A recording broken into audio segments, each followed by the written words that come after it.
Bendrovės Dzūkijos vandenys 2024. Bendrovė Dzūkijos vandenys nuolatos besirūpinanti, kad šaltas geriamasis vanduo būtų tiekiamas be pertrūkių ir atitiktų kokybės reikalavimus bei užtikrinti tinkamą nuotekų sutvarkymą, turi tradiciją metų pradžioje trumpam atsigręžti ir pažvelgti į ryškiausius praėjusių metų įvykius, tam, kad įsivertinti, padaryti tinkamas išvadas bei apie savo veiklą suteikti žinių įmonės klientams.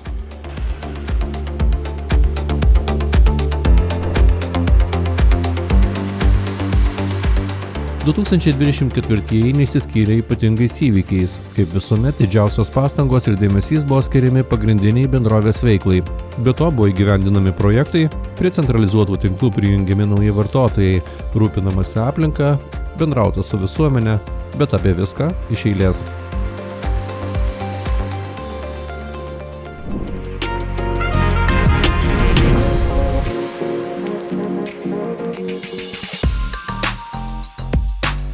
Alytaus daugiabučiuose namuose 2024-aisiais toliau buvo įrenginėjami elektroniniai šalto geriamojo vandens apskaitos prietaisai, kurių duomenys nuskaitomi nuotoliniu būdu.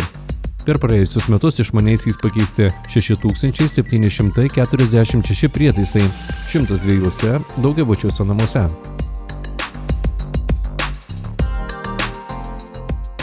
Metų pabaigoje nuotoliniu būdu duomenys buvo gaunami iš 323 daugiabučių namų, o tai sudaro daugiau kaip pusė, 54% nuo visų Alytaus miesto daugiabučių namų.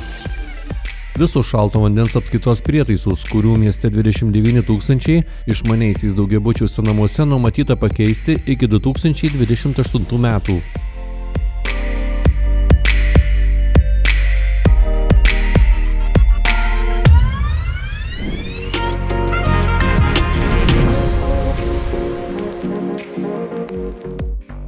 Pernai prie centralizuotų vandentiekio tinklų prijungti 58 individualūs namai, prie centralizuotų nuotekų tinklų 57.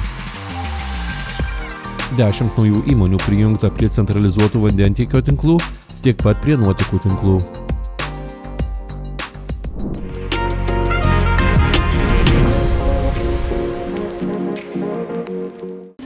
2024 metais buvo pradėtas įgyvendinti projektas pagal 2021-2027 metų Interreg Lietuvos ir Lenkijos programą. Įgyvendinant projektą praėjusiais metais buvo įrengtas modernus nuotekų priėmimo mazgas, priimti nuotekas mobiliosiamis transportavimo priemonėmis, kurios yra atvežamos. Procesas pilnai automatizuotas, įskaitant vežėjų identifikavimą, nuotekų apskaitą bei priimamų nuotekų kontrolę. Planuojama pradėti vykdyti naujus nuotekų ir vandens laboratorinius tyrimus, tokius kaip metalų, gyvsidabrio, bendros organinės anglies ir kitus. Įsigyta moderni laboratorinė įranga, būtent induktyviai susietos plazmos optinės emisijos spektrometras bei mineralizatorius. Ši įranga skirta ir bus naudojama metalų tyrimams vykdyti.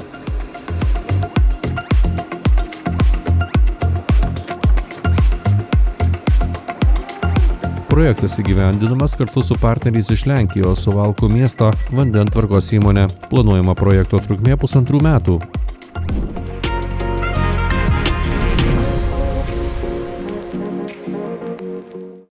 Uždaroji akcinė bendrovė Dzūkijos vandenys žengia dar vieną svarbų žingsnį tvarumo link. 2024 m. balandžio mėnesį sėkmingai baigtas ir pradėtas eksploatuoti 1 MW saulės elektrinės projektas. 1 MW saulės elektrinės dėka, naudojant atsinaujinančius energijos išteklius, įmonė ženkliai prisideda prie anglies dvideginio emisijų sumažinimo ir švaresnės aplinkos kūrimo. Ši elektrinė padės įmonei pagaminti apie trečdalį reikalingos elektros energijos, vidutiniškai apie 100 000 kWh per mėnesį. Tikimės, kad investicija į 1 MW saulės jėgainę atsipirks per 7-8 metus. O tai tik dar kartą įrodo, kad žalioji energetika ne tik draugiška aplinkai, bet ir ekonomiškai naudingas sprendimas. Kartu su dviem ankstesniais metais įrengtomis mažosiomis saulės jėgainėmis bei biodujų kogeneratoriumi, bendrovė dabar pasigamina beveik 40% savo elektros energijos poreikio, vidutiniškai 182 tūkstančius kWh per mėnesį. Tai ne tik didina įmonės energetinį nepriklausomumą, bet ir leidžia per metus sutaupyti apie 170 tūkstančių eurų elektros energijos kaštų. –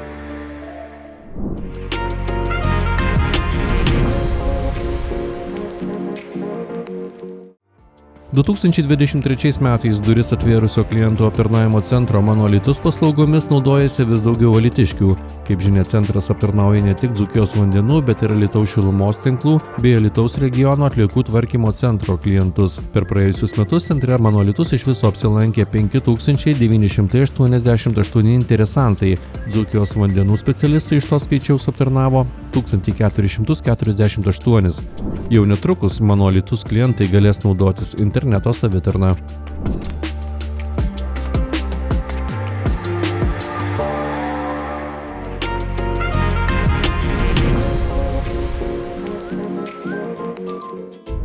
2024 metų pavasarį bendrovė Dzūkijos vandenys tradiciškai pakvietė Alytaus moksleivius dalyvauti konkurse sukurti plakatus, kuriuose būtų meniškai išreikštos mintys, kaip užkirsti kelią aplinkos teršimui, bei kokių prevencinių priemonių turime imtis siekiant tausoti aplinką. Darbų buvo gauta arti 300, iš jų specialiai sudaryta komisija išrinko geriausius. Konkurso nugalėtojai buvo pasveikinti ir apdovanoti minint pasaulinę vandens dieną kovo 22. Paroda buvo eksponuojama bendrovės interneto svetainėje, Alytaus jaunimo centre ir Alytaus miesto savivaldybėje.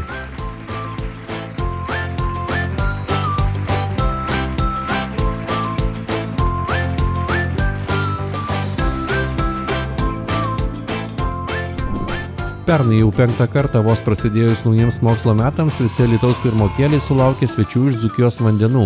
Įmonės personažas Lašas pravedė smagias pamokėles apie geriamojo vandens naudą žmogaus sveikatai ir paragino vaikus gerti vandenį iš visose miesto mokyklose bendrovės įrengtų fontanėlių gertuvių. Na, užtikrinant, kad vaikai visada vandens galėtų turėti su savimi, kiekvienam pirmokui buvo įteikta bendrovės Dzūkijos vandenys dovanėlė – daugkartinė gertuvė. –